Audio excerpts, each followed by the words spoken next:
boys and girls, it's Kimochi time. Let's do it. Kimochis are our friends. Kimochis are our friends. They are here to play with us. Kimochis are our friends. They have feelings too. They have feelings too.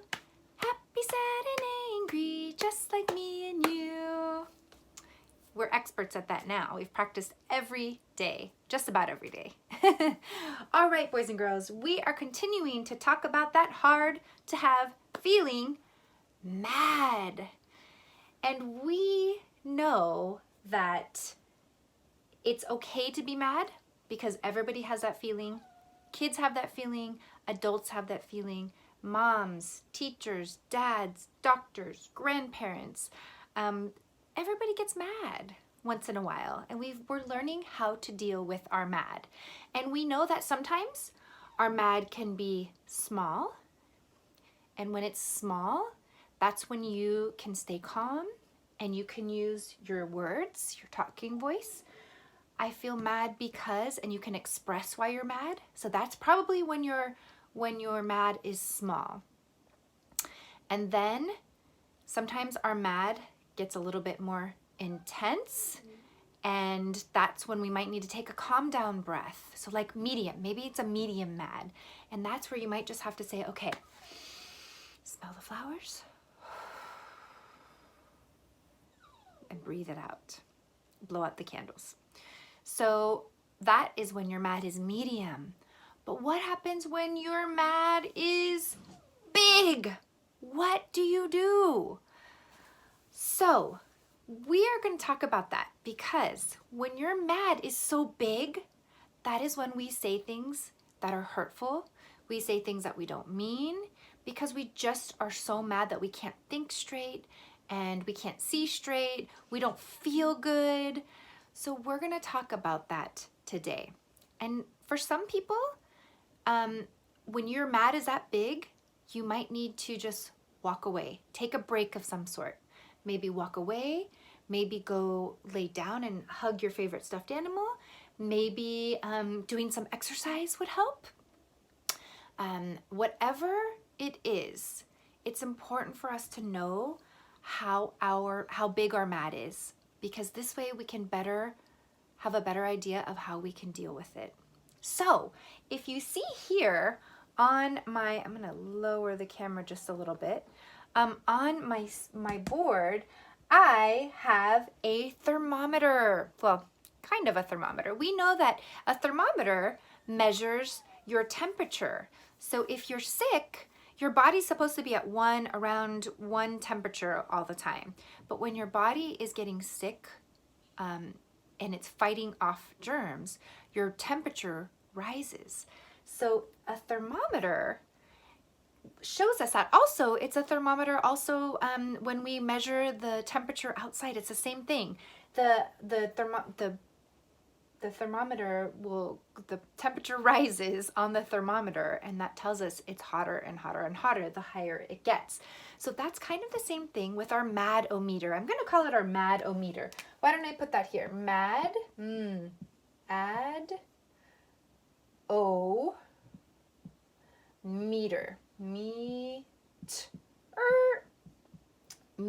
Mad-o-meter. So I'm going to call this our mad-o-meter. It's not a thermometer, it's a mad-o-meter, because we are trying to figure out how mad we are by measuring it.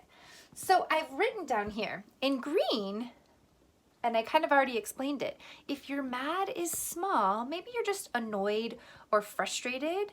If your mad is small, you can still use your talk voice and you can express what you're feeling. I feel mad because I colored outside of the lines. I feel mad because you scribbled on my paper.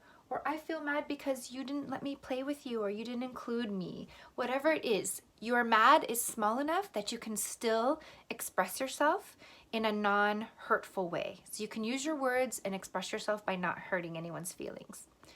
But maybe your mad is medium. Now maybe something else happened. Maybe your friend snatched your toy away and that made you mad. So maybe it was your little brother or little sister. And when your mad is medium, that's when you can take a calm down breath. Maybe you need more than one breath. Maybe you need more than 2 breaths. But it's a nice way to calm yourself down. Breathing, whether you're exercising or whether you're calming down or you're thinking about something, has a way of just naturally calming our bodies down. But it takes practice. You can't just say, okay, I don't feel better. You really have to practice it. And some people actually do yoga, or they meditate, or something else to just clear their mind and bring themselves back down if their mad is really, really big. Or maybe they're just really stressed out. So those are tools that they may use. But when you're really, really mad, maybe you really wanted to go outside and your family said, I'm sorry, we can't go outside. And you were just so looking forward to it and you just want to scream. So what are you going to do when your mad is big like that? Well, I hope that story that you listened to helped you. But for people, it's different. Maybe you take a break of some sort. And you have to figure out what that is. Does that mean you go to a quiet space at your house or at your school, wherever you're at, and maybe you read a book, or maybe you just cry?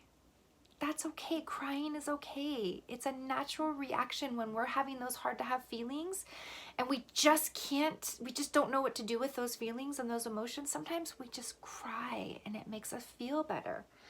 Or maybe it's just drawing. Some people like to draw. And it just depends. You have to figure out what it is for you. But you need to know that when your mad is big, you really should not say it. I saw a really good quote. It said, if it's going to hurt your heart or hurt someone else's heart, don't say it. So that's just something good to live by. And it's even harder when you're mad. So you don't want to hurt someone else's heart and you don't want someone to hurt your heart. So take a break and do something that calms you down, whatever it is. So this is why we did our Mad-O-Meter. And in a few weeks, we're going to be making our own feelings meter using our Kimochi. I have a Kimochi sheet in there. This way you can kind of figure out when you're feeling big mad, what are you going to do? You can make a plan. When you're feeling medium mad, you can take a breath or do something that works for you that's a little less, something calming, yoga, meditate. Or if you're just a little frustrated, but you're able to express your feelings without being hurtful. So that is the Mad-O-Meter. And we will keep practicing it. We will keep practicing some tools to keep our emotions in check, because it's not only good for us to know how to react when we're feeling a certain way, but it's good for other people too, because this way we can help express our feelings and not be hurtful. And honestly, boys and girls, people, kids, moms, dads don't know how you're feeling unless you're able to tell them. They can maybe guess that you're disappointed or you're upset about something, but unless you tell them, you can't expect them to know what's wrong. And that's why it's so important for us to know how we feel, so that once our mad goes down, then we can use our talk voice and express why we were so mad. All right, my friends, I hope you enjoyed the Mad-O-Meter, and I hope that you have been practicing ways to deal with your mad, whether it's big, whether it's medium, or whether it's small. Because we know we're gonna have these feelings. So let's take control and figure out what makes us feel better. All right, friends, tomorrow will be another new lesson, and I look forward to seeing you. Remember that we can do hard things. We are doing hard things every single day, and we've got this. All right, boys and girls, I will see you tomorrow. Bye, friends.